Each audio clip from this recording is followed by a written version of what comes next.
IC है। Hello, यहाँ PM ही charging IC, इसलिए जो सिस्टम ओके चार्जिंग आईसी बनाती थी, अब वो कौन बनाएगा? पीएम। और उसका नाम क्या है जल्दी बताओ? Fault N.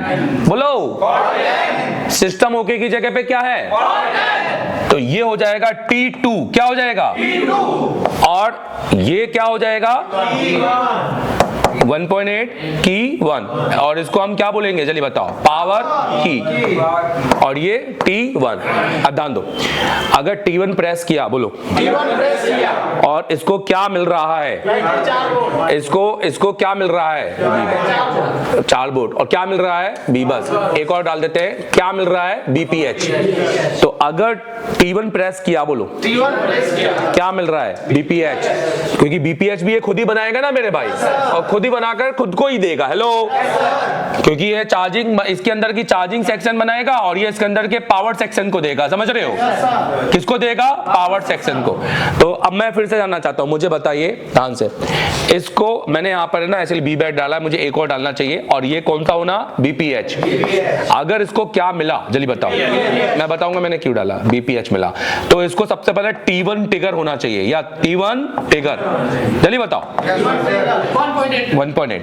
तो ये BPH, अच्छा, क्योंकि BPH अगर इसको मिला तो BPH तो इसको भी मिलेगा। हेलो, वो तो बैटरी लगाने पर सबको मिल जाएगा। क्या कह रहा हूं? बैटरी लगाने पर हमें PML को एक्टिव करना है। बोलो, तो जैसे ही इसको BPH मिला, इसको BPH मिला, तो ये दोनों एक्टिव नहीं होगी। तो हमें इस आईसी का क्या करना है? T1 क्या करना है? ग्राउंड। तो जैसे अगर इस आईसी का T1 ग्राउंड किया, ये तब भी एक वोल्टेज निकालेगी, और ये वोल्टेज कौन रहेगा? समझ रहे हो? yes, sir। और अगर हमने क्या लगाया तो भी ये 1.8 बनाएगी। हेलो, yes, तो बेसिकली अगर हमने चार्जर लगाया और चार्जर लगा के हमारा T2 ट्रिगर हुआ, तो T2 में भी यही वोल्टेज बनेगा, T1 पे भी यही वोल्टेज बनेगा, और ये 1.8 वोल्टेज मिलने के बाद तब जाके ये कॉइल क्या, ये आईसी जो कि L भी हो सकती है, A भी हो सकती है, और C भी हो सकती है, एक हाई एलडीओ बनाएगी। बोलो, वो पहले आखिरी में, बोलो। और इस एलडीओ का नाम होगा बॉब। क्या नाम होगा? बॉब। Buck and boost. बोलो, जिस दर आपको 1.2 से 1.8 कोई बड़ा वोल्टेज मिल सकता है। तो अगर ये वोल्टेज बनता है, बोलो, तो हमारा ये आईसी क्या माना जाएगा? अब ध्यान दो, कंसेप्ट क्या है? कंसेप्ट ये है कि अगर हमारा पहले सिंगल पावर था, पीएम क्या था? तो पीएम के टाइम पे केवल 2 ही वोल्टेज प्राइमरी और सेकेंडरी होते थे, बीबैट, बीपीएच। बोलो, पर अब हमारा आ गया पीएम पीएमआई, पर तब भी पावर एक ही है, पीएम ही है। हेलो, इसलिए 2 ही कंसेप्ट था, पीबैट, बीपीएच। पर अब हमारे पावर ने अपने भागों को बदल दिया कि मैं मेन पावर तो हूं, मेरा एक सब पावर और है। हेलो, तो मैं आई और बी की बात नहीं कर रहा, वो तो सब पावर है। क्या है? अब मैं बात कर रहा हूं मेन पावर, कोर पावर। तो जब मेन और कोर आ जाए, ये 5G के हैंडसेट में या 4G में यही कंसेप्ट है कि उसमें उन्होंने कोर पावर डाल दिया है। क्या डाल दिया है?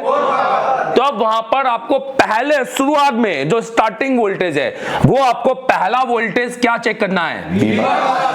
अगर फिर उसके बाद में क्या चेक करना है? आपने बैटरी भी लगा, देखो इन फोनों के अंदर बैटरी भी लगाते हैं। हेलो, क्योंकि कुछ सेट सिर्फ बी बस देने से ये 1.8 और ये बॉब बना देंगे, पर कुछ सेट कभी नहीं बनाएंगे, क्योंकि ये आईसी लोड चाहती है। क्या चाहती है? इसलिए ये चाहती है कि तुम बैटरी लगाने के बाद क्या लगाओ? तो तुम, इसलिए मैंने यहां पर क्या बोला, बैटरी मतलब चार्ज, बैटरी लगाने से यहां पर क्या वोल्ट मिल जाता है, और बीबस से 5। या तो हम ये दोनों दे दो प्रॉपर तरीके से, या तो ये दोनों, कोई ना कोई 2 वोल्टेज को प्रॉपर चाहिए।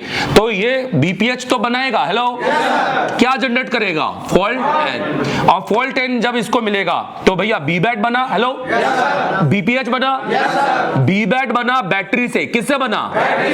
बीपीएच बना पीएम से। अब बॉब बनेगा, एक और एलडीओ जनरेट होगा, VREG बॉब। बोलो, अब एलडीओ का वोल्टेज कितना होगा?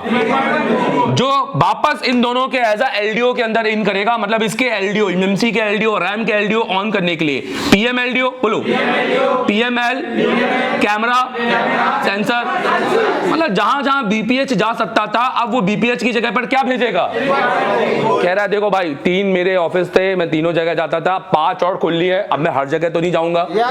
अब मैं क्या कर रहा हूं कि मैंने 1-2 बंदे और रखे जो मेरे जैसा काम कर रहे हैं कि भाई जाओ उनको बताओ और उनको बताकर तुम वो सारा मैटर सुलझा दो। हेलो, तुम अभी जिस भी फोन में बोलो PM PML है, टोटल 3-4 वोल्टेज चेक करना है, टोटल बोलो क्या क्या, B बैट बॉब। तो अपन अभी बॉब चेक करना सीखेंगे। क्या चेक करना सीखेंगे, देखो अभी इसको ताड़ना नहीं, पहले इसको समझो। देखो बॉब चेक करना मैं आपको बहुत ईमानदारी से बिना डायग्राम से सिखाऊंगा। क्या कह रहा हूं, बट एटलीस्ट बिटमैप चाहिए। क्या चाहिए, और कुछ टाइम बाद आपने ना प्रैक्टिस हो जाएगी तो देखने का नजरिया बदल जाएगा, तो बिटमैप भी यूज नहीं करोगे, राइट।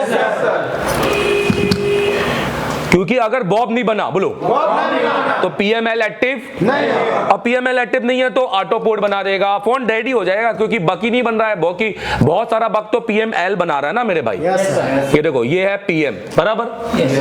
अब इस PM में अगर मैं वो बक की बात करूं तो इस PM में टोटल अभी CPU बक 6 हैं और एक ऊपर है चार्जिंग बक।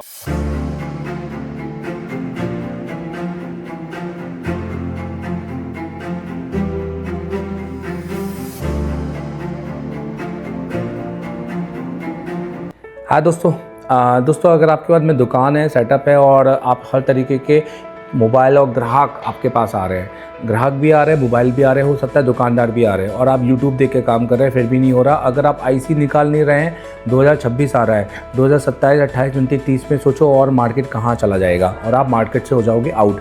सो आप जब तक ये डर नहीं निकालोगे कि हम जब तक आपको दुकान छोड़कर आप हमारे पास नहीं आओगे, क्योंकि ऑफलाइन का काम है, IC निकालना ऑनलाइन का काम नहीं है, तो आप नहीं सीख पाओगे।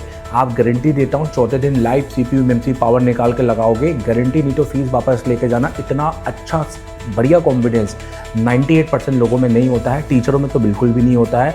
वो आपको इस तरीके से बुलाएंगे, राइट, आप समझते हैं। पर एशिया टेलीकॉम एक ऐसा इंस्टीट्यूट है जो आपको कहेगा कि वो आपको टीचर बनाएगा। और ये देखो दोस्तों, ये होता है कि हम इंस्टीट्यूट में सीख के तो आ गए, पर जाकर क्या काम करेंगे, तो मैं आपको वो भी सिखाऊंगा। और 3 महीने के बाद आप मेरा कोई डाटा भी नहीं भूलोगे, इस बात की भी गारंटी है। इसलिए कॉल करो 700737311192 और आ जाओ एशिया टेलीकॉम।